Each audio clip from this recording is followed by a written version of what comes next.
ایران یہودی ریاست کے بعد ایک ایسا ملک ہے جو اپنی مذہب اور مسلک کو بچانے کی خاطر، اس کو پلانے کی خاطر کسی بھی حد تک جانے سے گریز نہیں کرتا ہے۔ اس کی تازہ مثال فریقی اتحاد ہے جو سعودیہ اور ترکیہ اور پاکستان کے درمیان تھا، جسے امت مسلمہ ایک نئی امید کی کرن اور اتحادی امت کے طور پہ دیکھ رہی ہے، لیکن ایران نے اس کی مخالفت کر کے کروڑوں مسلمانوں کی دل آزاری کی۔ حالانکہ یہی ایران تھا جو چند ماہ پہلے جب جنگ لڑ رہا تھا تو پورا عالمی اسلام اس کی حمایت میں کھڑا ہوا نظر آیا، اور آج اپنے پاسداران انقلاب کی ہٹ درمی اور متکبرانہ رویے کی وجہ سے تنہا ہوتا نظر آ رہا ہے۔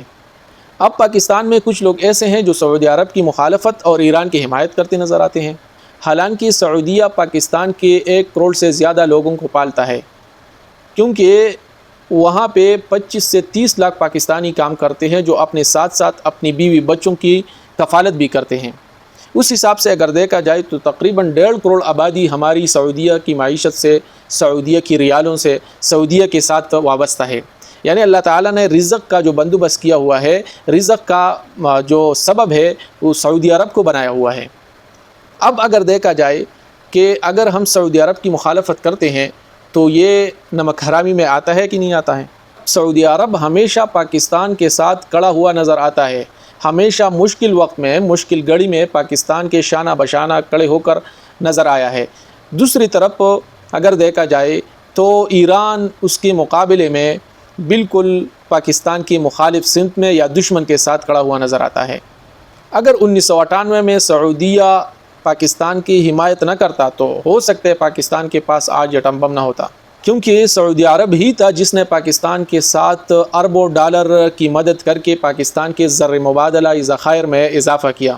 وہ سعودی عرب ہی تھا جس نے پاکستان کے ساتھ مدد کر کے پاکستان کو کئی مہینوں تک مفت تیل فراہم کیا۔ وہ سعودی عرب ہی تھا جس نے پاکستان کی سفارتی حمایت کر کے پاکستان کو عالمی دباؤ سے نکال لیا تھا۔ وہ سعودی عرب ہی تھا جس نے 2018 کے بعد اسٹیٹ بینک آف پاکستان میں اربوں ڈالر ڈپازٹ کر کے پاکستان کو دیوالیہ ہونے سے بچایا تھا، اور وہ پیسے وہ ڈالرز آج بھی ڈپازٹ کے طور پر پاکستان کے پاس محفوظ ہے اور موجود ہے۔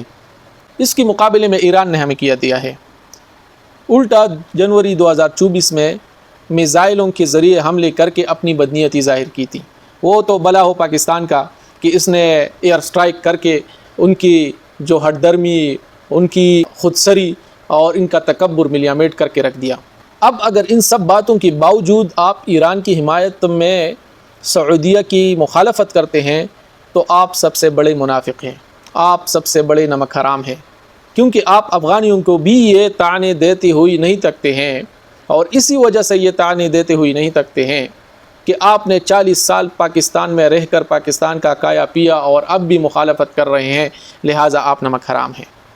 تو ان کو اگر آپ نمک حرام کہتے ہیں تو پھر آپ خود کیا ہیں جس نے 50-60 سال سے سعودی عرب کا کھایا پیا اور ان سے جو ہے مختلف مدوں میں امداد لے کر ان کا فائدہ اٹھایا؟ تو پھر وہ کیا ہے؟ پھر ہم بھی نمک حرام ہو گئے۔ اگر ہم نمک حرام نہیں ہے تو پھر افغانی بھی نمک حرام نہیں ہے۔ اگر وہ اس وجہ سے نمک حرام ہے کہ 40 سال کھایا پیا پھر بھی مخالفت کر رہے ہیں تو ہم بھی نمک حرام ہیں، ہم بھی منافق ہیں کہ ہم نے بھی 40 سال 50 سال 60 سال ان کا کایا پیا اور اب بھی کھا رہے ہیں، پی رہے ہیں، اب بھی انہی کے اوپر ہم ڈپینڈ ہیں۔ تو ان کے اوپر اگر ہمارا انحصار ہے اور ان کی مخالفت کرتے ہیں، ایران کی حمایت کرتے ہیں، تو پھر ہم بھی نمک حرام ہیں۔ دغلاپن یہ نہیں چلے گا، اس بارے میں آپ ضرور سوچئے گا، اپنے گریبان میں جھانکیے گا کہ ہم کس طرف جا رہے ہیں۔